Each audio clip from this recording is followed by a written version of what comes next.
Bismillahirrahmanirrahim. Assalamualaikum warahmatullahi wabarakatuh. Alhamdulillah wassalatu wassalamu ala rasulillah ya maba'ad. Pemirsa, Assalamualaikum Nusantara yang dirahmati Allah, serta sahabat-sahabat sekalian.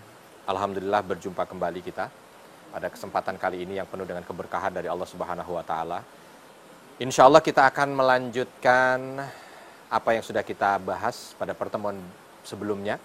Kita membahas sampai dengan kakek Nabi Shallallahu Alaihi Wasallam melaksanakan nazarnya dengan menggantikan Abdullah sebagai putranya yang terpilih untuk disembelih dengan 100 ekor onta.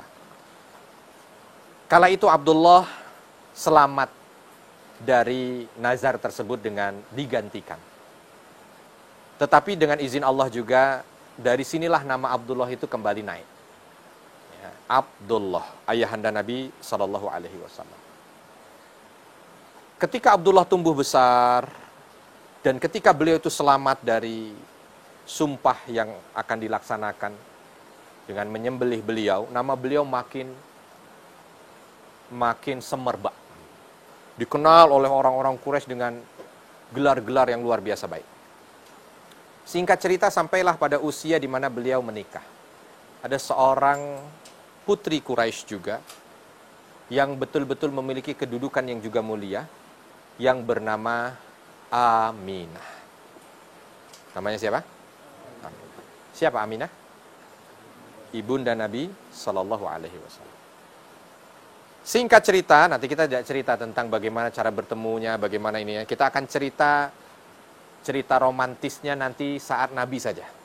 Kita akan cerita bagaimana cerita Nabi dulu berjumpa pertama kali dengan Khadijah radhiyallahu anha. Nah, di sini aja ceritanya. Kalau ini nanti kita percepat saja. Ayahanda Nabi bertemu dengan ibundanya, menikah. Dan ketika menikah ini luar biasa. Menikah seolah bukan hanya sekedar menikah dua keluarga, tapi menikah satu kabilah. Kenapa? Karena mereka itu menyaksikan pernikahan seorang lelaki pemuda yang menjadi kebanggaan Quraisy dan seorang wanita yang menjadi kebanggaan Quraisy juga. Menikah. Ketika menikah, nah selesai menikah. Apa biasa kendala orang yang baru menikah? Apa kira-kira? Ada yang tahu? Hah? Pendapatan, penghasilan. Karena memang ayahanda Nabi bukan seorang pengusaha besar. Ya, bukan hanya, tapi seorang pemuda yang tumbuh dengan kehormatan. Tapi bukan seorang pengusaha yang punya banyak uang. Ya. Maka ketika selesai dari menikah itu, pernikahan dijalani beberapa saat, beberapa bulan berada di Mekah, langsung Abdul Muthalib sebagai ayah merasa bertanggung jawab agar anak laki-lakinya ini menjadi tulang punggung keluarga. Akhirnya diperintahkan, Abdullah, kau sudah menikah, kau harus mampu mencukupi kebutuhan keluarga. Ketahuilah bahwa kakek moyangmu itu banyak punya kebun korma. Di mana kira-kira? Kebun korma di mana? Hah? Di mana? Di Arab. Ya di Arab, orang-orang Arab. Di mana kira-kira? Hah? Ayo, asal muasalnya ini tadi kakeknya Nabi di mana? Asal muasalnya lahir di mana? Madinah. Di Madinah. Karena kan ibunya berasal dari sana kan? Ya.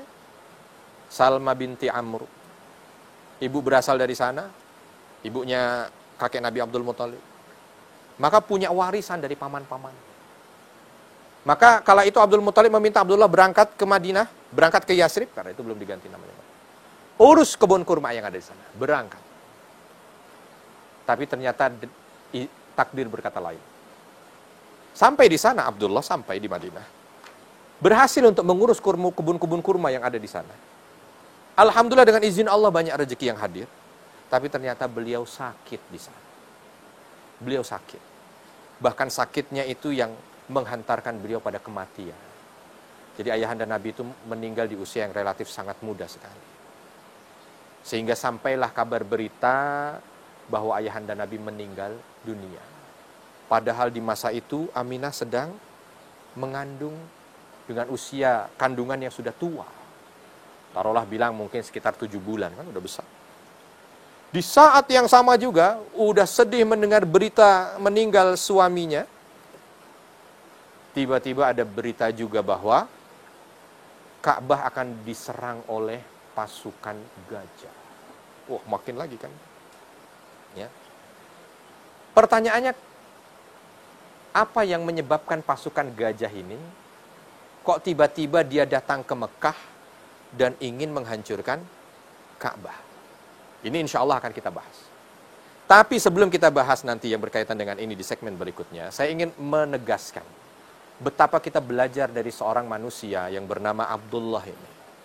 Beliau mampu untuk mengorbankan segalanya dan melakukan segalanya untuk keluarganya.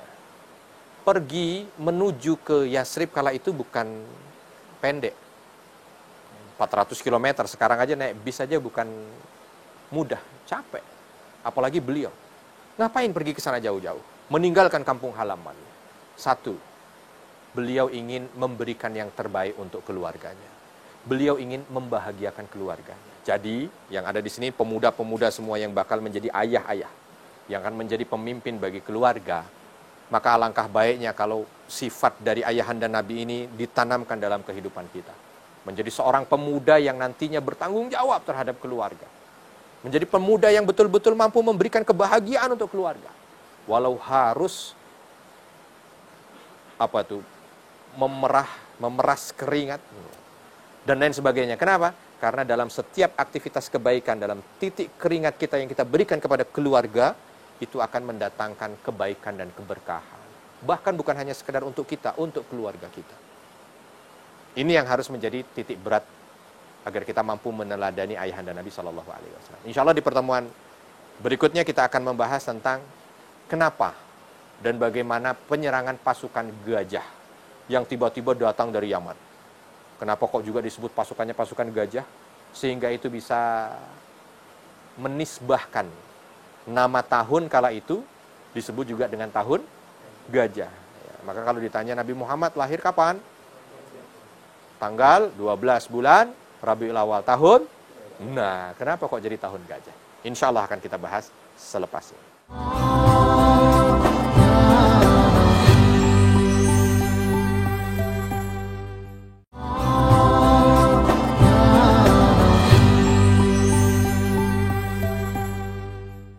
Bismillah, alhamdulillah, wassalatu wassalamu ala rasulillah.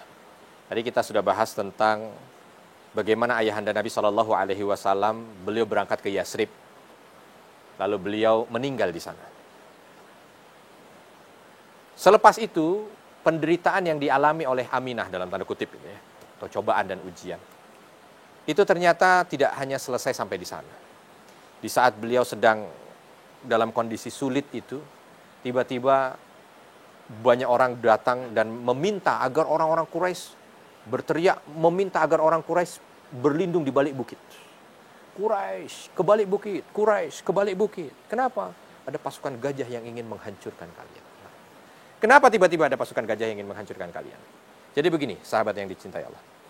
Di Yaman itu ada seorang gubernur namanya Abraha. Dia itu iri dengan Ka'bah.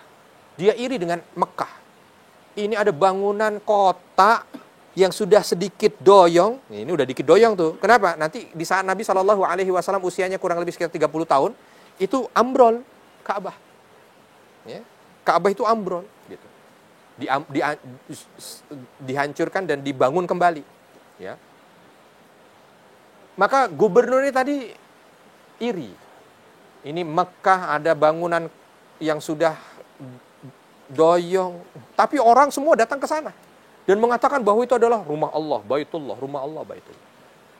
Maka akhirnya Abraha yang menjadi gubernur kaya kala itu membangun tempat ibadah yang mewah dan megah.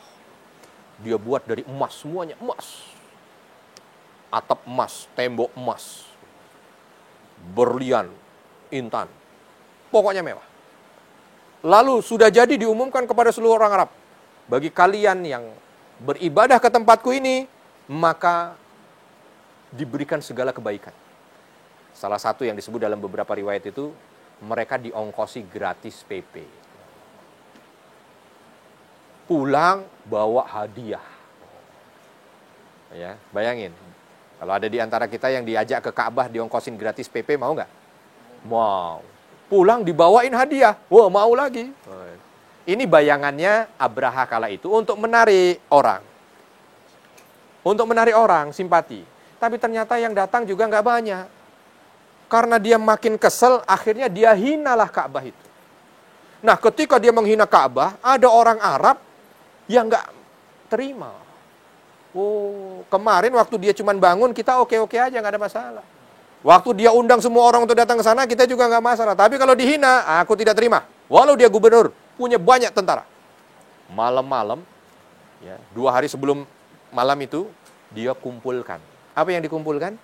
Kotoran dari orang-orang yang ada di kabilahnya. Kamu buang air besar ya, kumpulin. Kamu kumpulin. Oh, penuh. Malam dia bawa ke tempat ibadah itu tadi. Ya, dulu belum ada lampu, belum ada CCTV, belum ada apa-apa. Dia lumurin. Selesai semua, hampir matahari terbit, dia keluar. Pagi hari begitu ada orang mau masuk, kaget, ya, penuh dengan kotoran. Dilaporin ke Abraha. Wah, Abraha naik pitam. Cari siapa yang berani melakukan itu. Selidik punya selidik, ternyata ketemu orang Arab katanya. Wah, begitu tahu, waduh. Punya kaitan dengan Mekah makin. Kata Abraha, kesempatan saya untuk menghancurkan ini. Ka'bah sekalian saya mau ratakan dengan tanah. Maka dia siapkan pasukannya. Salah satu yang disiapkan kala itu untuk menunjukkan kekuatan pasukannya, dia siapkan gajah di depan. Gajah berangkat. Dulu gajah itu kalau sekarang itu seperti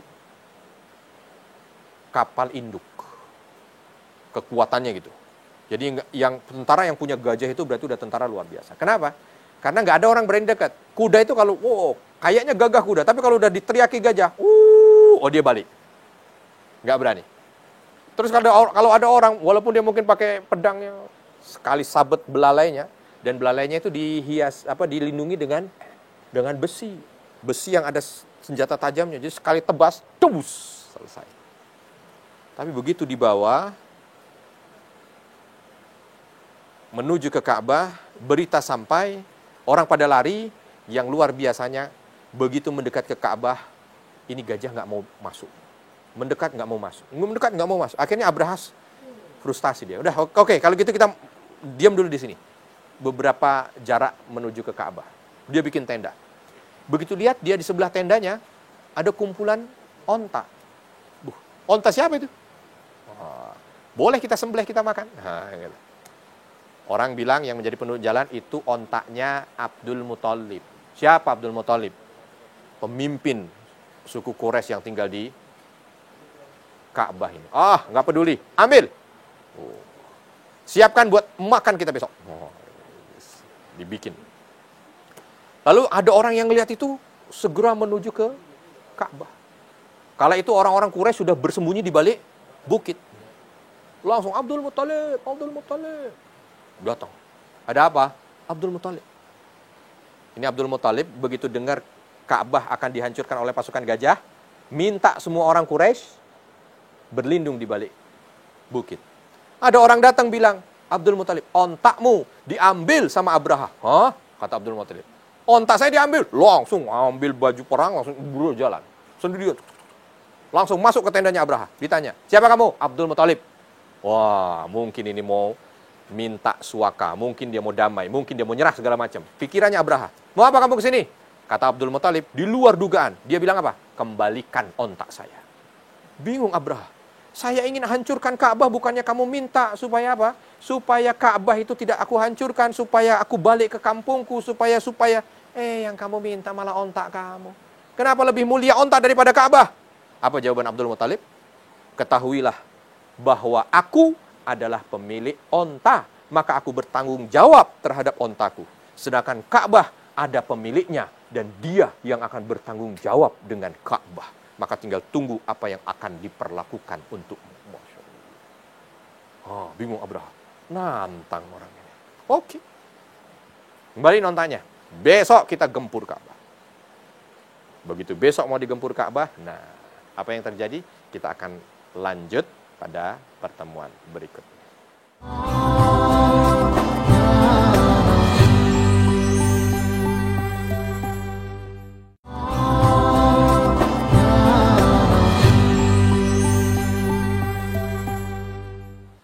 Alhamdulillah, wassalatu wassalamu ala rasulillah. InsyaAllah kita sampai pada segmen terakhir dalam episode ini. Kita akan mencoba memperdalam kembali terhadap materi yang sudah kita bahas secara sekilas tadi ya, dengan pertanyaan. Seperti biasa, ada yang mau tanya? Silakan. Oke. Ya, silakan. Siapa? Rais, ya. Silakan Rais. Bismillah. Assalamualaikum warahmatullahi wabarakatuh. Waalaikumsalam warahmatullahi wabarakatuh. Kenapa kabilah Quraisy tidak berani melawan kabilah Bani ini? Kaum gajah? Kenapa, Ustaz? Baik. Kenapa Quraisy nggak berani melawan Abraha dengan pasukan? Kenapa Quraisy nggak berani melawan Abraha dengan pasukannya? Karena memang secara teori, kalau kita lihat, kala itu Quraisy tidak memiliki kemampuan untuk melawan. Tadi saya sampaikan bahwa Abraha ini adalah seorang gubernur Yaman yang memiliki kekayaan luar biasa sampai bisa membangun tempat ibadah dari emas dan punya kekuatan pasukan yang luar biasa karena buktinya dia punya gajah di antara pasukannya itu. Ya. Dan dari sini juga akhirnya membuat Abdul Muthalib menunjukkan bagaimana Abdul Muthalib itu menjadi pemimpin yang bukan arogan. Abdul Muthalib menjadi pemimpin yang melihat bagaimana kemaslahatan rakyatnya. Bisa saja, nggak bisa. Kita sebagai orang Arab harus melawan, menunjukkan bagaimana kita orang yang berani, lawan. Mati semua nanti. Iya kan? Nggak punya apa-apa. Ini lawannya besar. Ini yang pertama. Yang kedua, Abdul Muthalib ingin memberikan tadi yang disampaikan oleh beliau. Pemahaman bahwa Ka'bah ini ada yang punya. Ka'bah itu ada yang punya. Makanya disebut dengan Baitullah. Rumahnya Allah. Maka betul-betul punya keyakinan bahwa ini akan dilindungi oleh yang memiliki. Gitu. Nah, di sini ini yang perlu kita ambil. Jadi seolah itu merupakan bahagian takdir yang memberikan pelajaran kepada kita. Ketika kita meyakini bahwa Allah akan menurunkan pertolongannya, maka jangan pernah ada rasa takut dalam aktivitas kita. Abraha juga begitu. Udah balik aja ke bukit, balik. Seolah dia bersiap untuk menyaksikan gitu, apa yang akan terjadi. Dan betul, begitu esok harinya ini Abraha berjalan dengan pasukannya walaupun udah dipaksa gajah itu. Maunya pulang, tapi pokoknya diminta mendekat. Begitu jarak itu sudah sangat dekat, baru pertolongan Allah itu hadir. Tiba-tiba suara gemuruh dari atas langit. Apa ini? Tiba-tiba seolah menjadi seperti mendung. Begitu mendekat ternyata ada makhluk yang seperti burung. Yang saat ini kita tahu dengan nama apa? Ababil. Dia bawa dari paruhnya, dari tangannya, batu dari neraka. Jadi ketika mengenai pasukannya Abraha ini, mengenai kudanya, mengenai gajahnya, semua langsung tembus. Ada yang mengatakan itu kena langsung jadi penyakit. Dalam beberapa riwayat disebutkan Abraha sendiri tidak kena. Abraha tidak kena. Tapi dia lari pulang. Ini Allah ingin menyiksa orang gitu, yang sudah ingkar dan sudah kufur, berani mencoba untuk berbuat makar kepada Allah. Dia tidak kena, tapi ternyata tidak kenanya ketika dia pulang menuju ke tempatnya di Yaman itu, justru sepanjang perjalanan yang kurang dari 1000 km itu membuat dia ketakutan. Stres, ketakutan. Sampai ketika dia di Yaman seperti orang gila. Sehingga dia mati dengan perasaan ketakutan itu. Jadi Allah Subhanahu wa taala ingin menyiksa dia lebih dalam lagi. Mungkin kalau hanya sekedar mati, nah, kayaknya cepat banget. Maka nggak ada penderitaan. Dan penderitaan itu bukan hanya sekedar Allah ingin balas dendam, karena Allah bukan zat yang memberikan balas dendam atau apa. Tapi ingin memberikan pelajaran kepada kita. Lihatlah sekarang orang-orang yang dia itu berbuat makar kepada Allah, maka pasti akhir hidupnya itu buruk. Ada orang yang berani nginjek-nginjek Al-Quran dengan sombongnya. Tiba-tiba dia mati dengan kaki yang digerogoti oleh penyakit yang mengerikan. Ya, ini bukan cerita sinetron, bukan. Tapi memang begitulah adanya.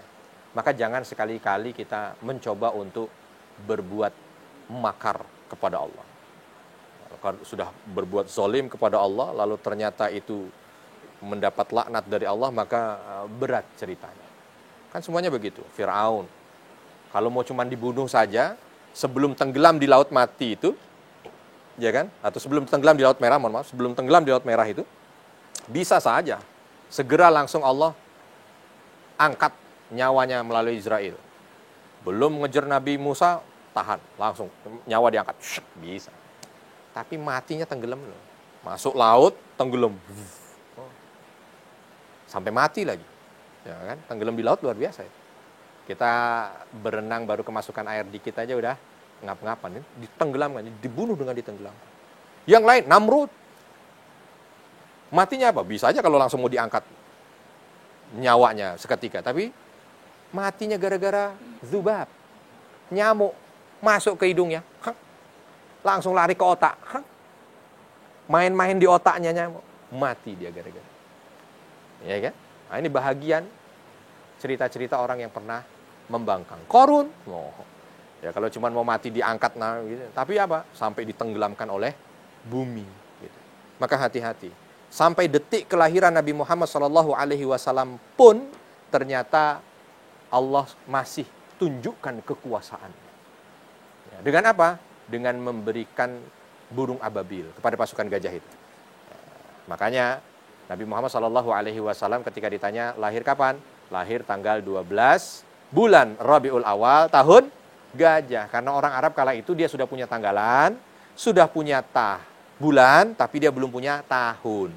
Tahun itu disesuaikan dengan kejadian. Kalau lagi banjir disebut tahun banjir. Kalau lagi paceklik disebut tahun paceklik. Ini karena ada pasukan gajah datang ke sana ingin menghancurkan Ka'bah, maka disebut tahun gajah. Tapi alhamdulillah dengan izin Allah di masa pemerintahan Umar bin Khattab radhiyallahu an, umat Islam memiliki tahun yang dimulai dari hijrahnya Nabi Muhammad SAW. Sahabat yang dicintai Allah, mudah-mudahan ini menjadi penambah khazanah ilmiah kita, sehingga menambah keimanan kita bahwa ternyata Allah Subhanahu wa taala sudah tunjukkan beberapa tanda kekuasaannya menjelang detik-detik dilahirkannya Nabi Muhammad SAW. Kalau ada kesalahan saya mohon maaf, dan kepada Allah mohon ampun. Subhanakallahumma wa bihamdika asyhadu an la ilaha illa anta astaghfiruka wa atubu ilaik. Wassalamualaikum warahmatullahi wabarakatuh.